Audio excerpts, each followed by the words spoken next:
For the poor in the province, it's way beyond struggle. An agency called Share the Warmth wants to help.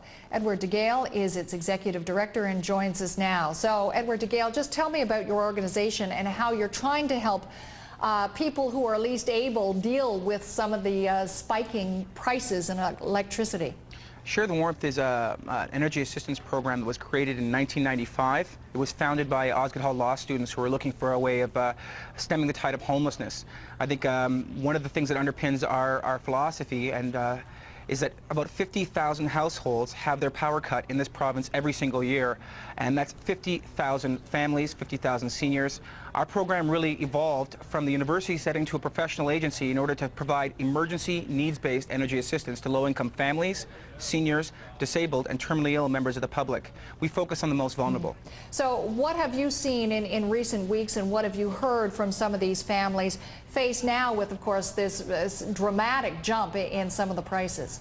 Well, I think that we're clearly hearing a louder sound than we've ever heard before. In previous years, we had a spike in gas prices and an incremental rise in the gas. Just a quick example, natural gas prices have gone up by about 60% since 1995, and low-income families deal with that on a year-to-year basis. But this year, it's hitting the middle class in a really substantial way. We're seeing families that normally wouldn't even approach our program coming to our program in October and November asking when applications are beginning.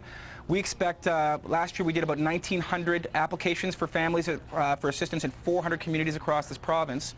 We expect this year, we're forecasting conservatively about 4,500 to 5,000 applications, and that's quite a substantial jump. So we know that the Ontario government is looking at ways to deal with this, to give people a break. Have you any formula or any initiative that you think would really, either in the short term or long term, really help these people out? We think we have some creative solutions. We've been looking at this problem for about 7 years in anticipation of deregulation finally coming. It's sort of like the sky is falling when you tell people deregulation is coming and it will do certain things. People are a little bit, they don't buy in. But if you look at what happened in the telecommunications sector when things were deregulated, long distance went down, but the average cost for 911 and for basic service went up. And that's the kind of thing we're seeing for low-income families going forward. Government has, I think, the most important role to play in this, but not the only one, and they really need to work with business to come up with a creative solution. We're going to be meeting with government over the next 6 weeks in the hopes that we can suggest to them a number of approaches that we think might work to certainly deal with the low-income situation, but we need a concerted effort from business and government to address this. Just give me an idea of the kind of approach that you think might be both worthy of government consideration and would really help. I think that what we're looking at is we think that this should be observed not just as a knee-jerk reaction or a reaction to this year's problem, this year's spike. You need an industry-wide solution that it takes into consideration the way the energy industry works and the way people use energy. A point that we make at Share the Warmth that we think is crucial is that people think that energy is something that you can or cannot use. Energy is the power to do. And everyone needs energy to do anything in this society.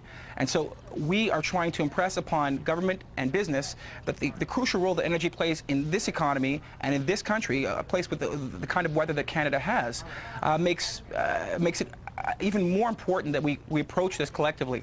Our approach, we're a little bit reluctant to bring out at this point. We'll look at, I think, a little bit of a contribution from all sides and a focus on the client in terms of assistance in a timely fashion. Now, I'm sure you're aware that the government looks poised to issue some sort of rebate to families hit especially hard, also looking at either a freeze or a cap on prices.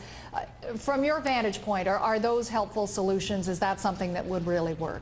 I think that anything that will allow homeowners to have some more money in their pockets is probably a decent approach, first approach.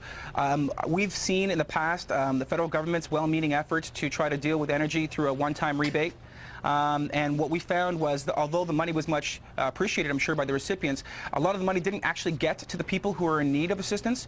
Our program is a targeting program. We assess people all across this province in 400 communities, all across the province, for assistance, not just for energy assistance, but for food and for other services. And I would urge whatever government action is taken to focus on targeting to make sure that that the money that's sent out to assist people gets to the people who need it most, and that there is a longer-term view, that this isn't just, well, the price has spiked, so we reacted, and now the problem's fixed.